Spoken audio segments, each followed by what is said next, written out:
What's happening, gang? It's your boy Retro back again with another reaction video. Yeah.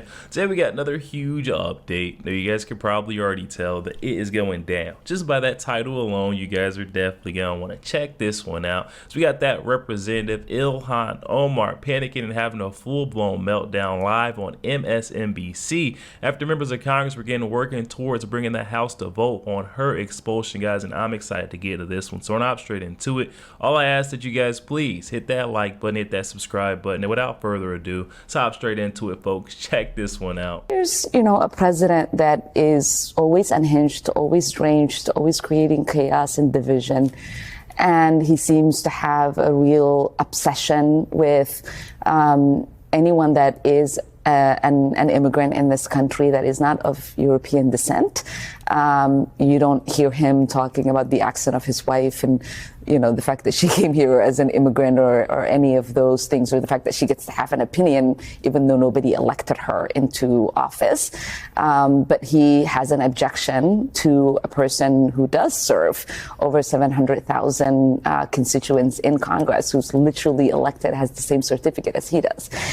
But I think for me is I feel embarrassed for him because in these attacks, what he does, and I think with the likes of Nancy Mace and whoever that Randy guy is, they expose themselves for how stupid they are. And that is embarrassing for us as a country because these are people who are elected to positions of leadership.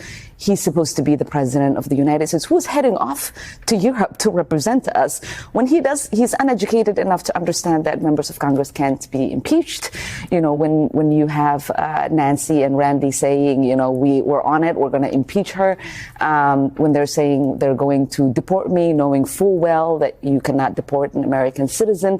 What that displays for not just Americans, but folks on an international platform is that our country is being led by idiots. And that is not something that we should be comfortable with as Americans. And that's not something that should make us proud. And so in this moment, I feel great sadness as an American that these are the kind of people that the world gets to see representing us. All right, folks, and I'm going to tell you right now, that looks like someone who is very nervous for what's to come next. Ilhan Omar saying that she's embarrassed that this is what the world sees as representatives of the United States of America. Well, I'll tell you what we're embarrassed about, you being a representative anywhere in the United States of America. It makes no sense, especially with the values and the principles that she set forth, the massive crimes that she's committed and participated in. It just does not make sense how we keep allowing these types of individuals to be representing our country. Now, I want to flip over to the Randy guy that she says she doesn't know. Well, if she doesn't know him, she's going to learn him very quickly because we got this new breaking news tweet coming in. It says, just in, Representative Randy Fine says he's working to get Ilhan Omar deported. And not only is Mr. Randy Fine working to get her deported, but he's also working to get her expelled from Congress. You guys have to check out what he's doing. You're actively considering forcing a House vote to expel Congresswoman Ilhan Omar from Congress. Someone incredibly controversial. Tell us about that.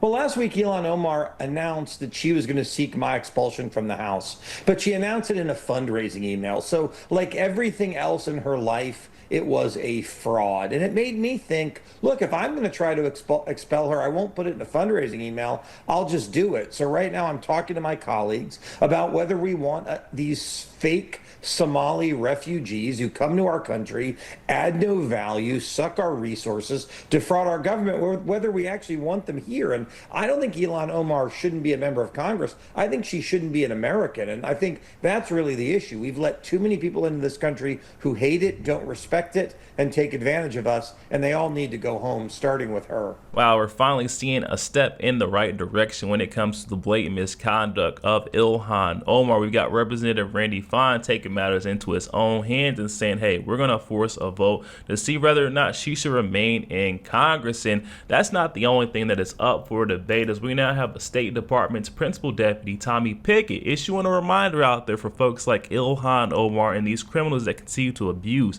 American systems that visas are not a privilege, but they are a right. And if you want to remain in this country, you must abide by our laws. We've already started to deport and strip visas from folks for far less crimes, so Ilhan Omar is not off the table. Well, at all of these visas, what we're looking at here is a standard of, are they breaking the term of their visa? Do they threaten national security?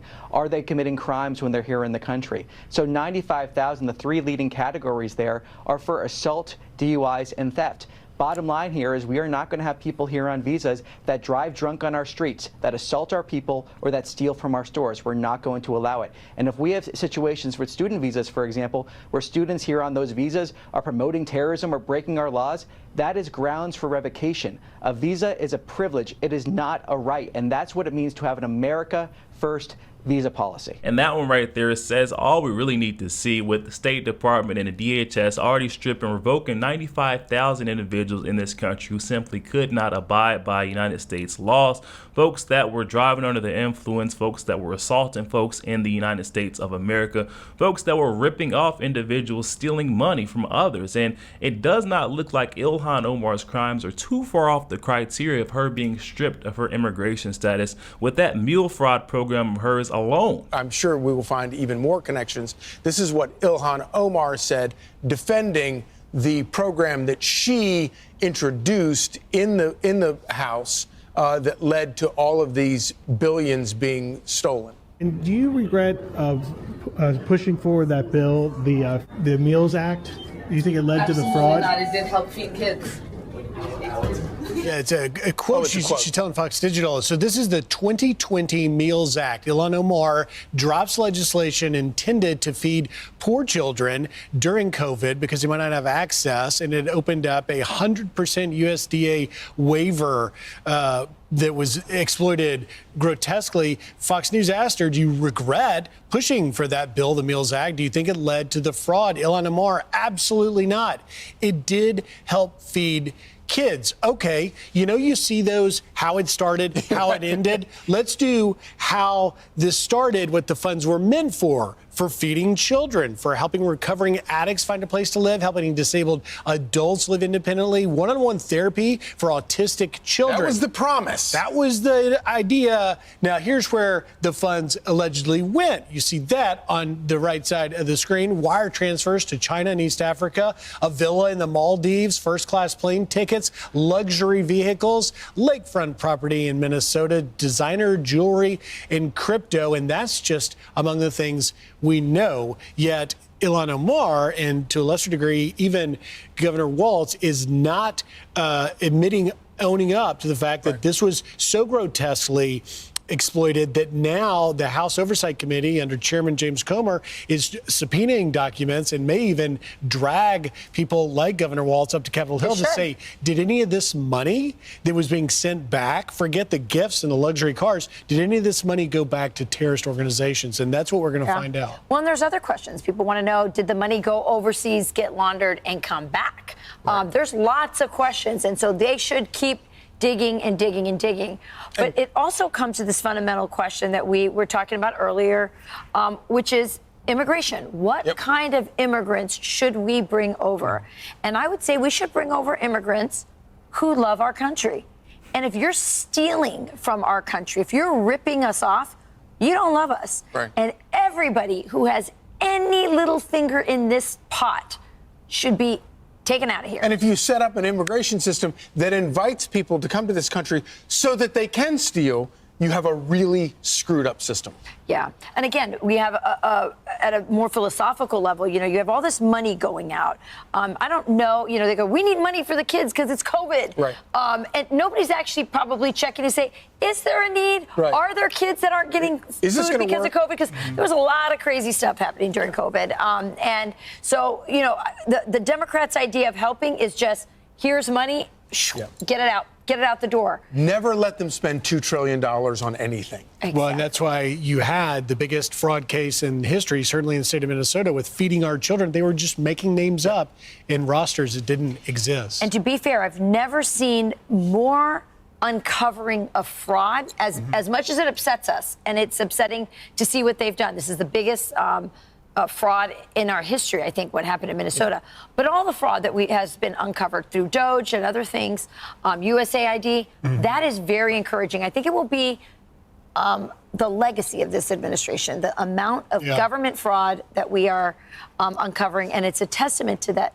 There's just too much money in government. And that clip right there really plays back to my point that I was making about Ilhan Omar's crime fitting the criteria of her also having her visa revoked, her being stripped of immigration status. I mean, you just look at it, the folks that are having their visas revoked, those 95,000 individuals, there were those who were committing these crimes, you know, assaulting folks on the streets, stealing money from others, even if it's not from an individual. She was stealing money from the government. I mean, she sparked up this program, this meals program that turned out to be abused and used as one of the largest COVID era schemes, one of the largest thefts of our taxpayer dollars that we've ever seen in our nation's history. So she fits underneath that umbrella, and I think we should follow the money to figure out exactly who was getting paid, because we did see a big ballooning in her net worth over time. It was a 3-year span, and she's ballooned all the way up to $30 million net worth. None of it makes sense. Investigate it all. And I want to leave you guys here with this one right here. This is a mind-blowing update on the total amount of fraud discovered out throughout Ilhan Omar's state of Minnesota. You guys have to see this, and then I'll give you guys my thoughts, my reaction on the back end. If we lived in a sensible society, the people running that state would be removed from power permanently. Over the past few weeks, the Somali fraud story started off at around $1 billion, right? And that was bad enough. That quickly became billions. And then yesterday, that number skyrocketed. The U.S. attorney in Minnesota talking about a completely different scheme here, announcing state programs were targeted with fraud, and the state is absolutely swamped with these crimes, he says. The feds believe a significant amount of the $18 billion paid out by Medicaid to Minnesota programs was fraudulent. Prosecutors believe it could be as much as half of that $18 billion. So that's $9 billion more added to the already billions we've seen. Added up, you're getting close to potentially $20 billion in potential fraud, a huge sum of that, much of that stolen by Somalian refugees, people who begged for their lives to be allowed into your country and then thanked you by stealing a tremendous amount of money. Now, we're talking 15, 20 billion, right? For reference, the entire gross domestic product of the nation of Somalia annually is $12 billion. It is one of the most ridiculous stories I have seen after doing news for 20 years. Here's the U.S. Attorney for Minnesota describing the absolute scale of this operation. Minnesotans and taxpayers deserve to know the truth of the fraud. The fraud is not small. It isn't isolated. The magnitude cannot be overstated. What we see in Minnesota is not a handful of bad actors committing crimes. It's a staggering industrial scale fraud. A staggering industrial scale fraud. Minnesota and the people who run the state are now the picture of total failure. And there they are right there. And guess which political party they all pledge allegiance to? These are the most incompetent, corrupt, pathetic people in American politics. That's an abysmal picture. Yo, there we have it, guys. Oh my goodness. I guess the saying is true. When it rains, it really does pour. We're now beginning to see that legal trouble beginning to pile up for that Somalian representative, Ilhan Omar of the state of Minnesota. As we now have Republicans in Congress like Representative Randy Fine bringing the House together to force a vote on her expulsion. I can't even say that I'm shocked or surprised, because she brought this all onto herself, essentially daring President Donald Trump or his administration to act upon her widespread misconduct. We've seen there's been so much evidence, it's overwhelming the amount of evidence that's come out against her fraud that she's committed. We've seen that with the immigration fraud story with her brother. We've seen her, the way that she obtained citizenship within the United States of America as also being proven as fraud. That evidence there. We've seen the Meals Act program that her legislation she introduced, created, the Feeding Our Future program, and somehow it turns out to be abused as one of the largest COVID-era scams that our country had seen. I mean, Ilhan Omar, I don't understand why she chose to be so boisterous on President Donald Trump's crackdown on the Somali fraud in her state when she knew it's a problem. I mean, underneath her leadership, alongside Governor Tim Walz, they allowed these folks to get away with the billions. Now we're getting the total up over $9 billion with a B. That's egregious. It's going way too far, and I'm so glad to see that we're finally seeing some real leadership, folks that are going to step up and stand up for the people. I mean, you can't continue to allow this to go on right underneath your nose and say that you didn't have any type of participation, you didn't take part in it. I'm not believing it. It's time for someone to follow the money and finally hold all these folks that were involved. If you had your hand inside that cookie jar, you need to be held accountable just as well as anyone else. I mean, I'm just thinking as if it were you or me or you, guess what? I mean, there would be no question or doubt in our minds that we would be held accountable to the fullest extent of the law plus some. And you're telling me that just because these are loonies on the left continue to play that race card and race bait and say that they're only coming after these individuals because of their skin color, that they're going to get away with this? No. We can't continue to allow this to be the case, guys. Definitely hop in the comment section. I'm going to continue to follow this with any updates to come right here with your boy RetroStef, guys. But comments are open, and I'm excited to hear what you guys' thoughts is on today's matter. The latest breaking update on Miss Ilhan Omar. Hop in the comment section. Let me know what you guys are thinking. Also, let me know if you guys made it this far all the way to the end. I'll give you guys a quick update on how I'm feeling today. I woke up with a bit of a scratchy throat. I'm not sure what's going on here. It's been a little congested, so if my voice or my speech sounds a little bit labored, it's because I'm having a little bit of trouble. I also have asthma, so it's been a little bit tough to navigate through this one. I'm glad I got this far with you guys and could bring you guys this scoop, but definitely hop in that comment section. Let me know what you're thinking. Also, make sure you guys please hit that like button, hit that subscribe button. If you enjoy more content like this, catch you guys on the next week.